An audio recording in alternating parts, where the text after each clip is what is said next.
சமூகம் சாடிய எழுத்தாளர். எழிலான எழுத்துக்களில் எழிலோடு விளக்குவதை எளிதாய் விளக்கி எடுத்துரைத்து திருத்துவதை பொருத்தமாய் கருத்தோட்டத்துடன் அழுத்தமாய் ஆழமாய் பழுத்த பழமாய் பக்குவமாய் தக்க முறையில் சிக்கலின்றி சீராய்ச் சொல்லி குறைகளை குத்தி காட்டி புத்தியில் புலப்பட புலன்கள் பூத்து சிரிக்கும் வண்ணம் எழுதிய எழுத்தாளர் அல்ஹாஜ் பா தாவூத் ஷாவின் 56வது நினைவு நாள் 24/2/2024. அல்ஹாஜ் பா தாவூத் ஷா தஞ்சாவூர் மாவட்டம் நாச்சியார் கோவில் அருகில் உள்ள கீழ்மாந்தூரில் 29/3/1885 பிறந்தார். தந்தை பாப்புராவுத்தருக்கும் தாய் குல்சும் பீவிக்கும் ஒரே மகன். தந்தை ஒரு வணிகர். 1899 கும்பகோணத்தில் நேட்டிவ் உயர்நிலைப் பள்ளியில் படித்தார். கணித மேதை ராமானுஜம் இவரின் வகுப்பு தோழர். ராமானுஜத்திற்கு தமிழ் படிக்க பிடிக்காது. தாவூத் ஷாவிற்கும் கணக்குக்கும் பிணக்கு.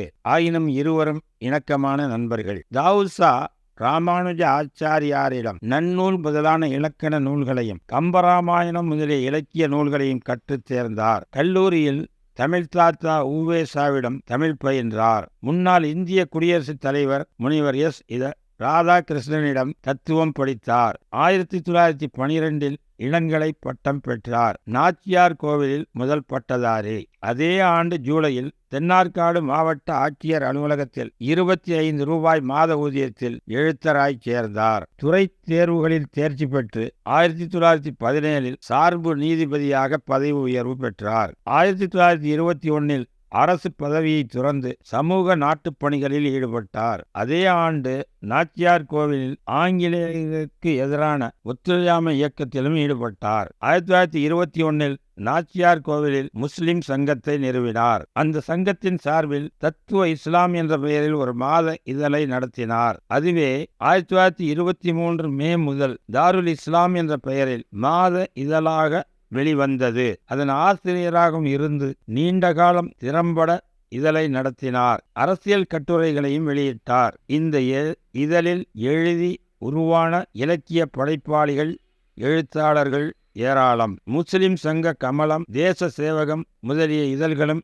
இவர் வெளியிட்டவைகளே. 1934 காங்கிரஸ் பிரச்சாரத்திற்காக தேச சேவகன் என்ற வார இதழை சென்னையில் நடத்தினார். அதே ஆண்டில் அரசியல் சீர்திருத்தங்கள் குறித்த வரலாற்று தொகுப்பு என்ற நூலையும் 1937 சத்தியமூர்த்தியின் முன்னுரையுடன் எல்லைப்புற காந்தி கான் அப்துல் கஃபார் கான் என்ற நூலையும் வெளியிட்டார். ஈமான், நாயக வாக்கியம், நபிகள் நாயக மான்மியம், இஸ்லாம் எப்படி சிறந்தது, நபிகள் நாயகமும் 4 தோழர்களும், இஸ்லாமிய ஞானபோதம், குத்பா பிரசங்கம் முதலிய நூல்களையும் வெளியிட்டார். கள்ள மார்க்கெட் மோகினி, காதலர் பாதையில் ரஸ்புதீன் ஜுபைதா, கப்பல் கொள்ளைக்காரி, காபூல் கண்ணியர், கணபுரி ரகசியம், ஹாத்திம் தாய், மலை விழுங்கி மகாதேவன் முதலிய பெருங்கதைகளையும், சுவாசமே உயிர், ஜீவ வசிய பரம ரகசியம், மெஸ்பரிசம், குலாம் காதிரும் குல்லாவும், முட்டை வியாபாரி முதலிய சிறுகதைகளையும் எழுதினார். பல ஆங்கில நூல்களையும் 1001 இரவு அரபு கதைகளையும் தமிழில் மொழிபெயர்த்தார். அகமதுன்னிசா மூட்டை கட்டு இறால் என்ற சிறுகதை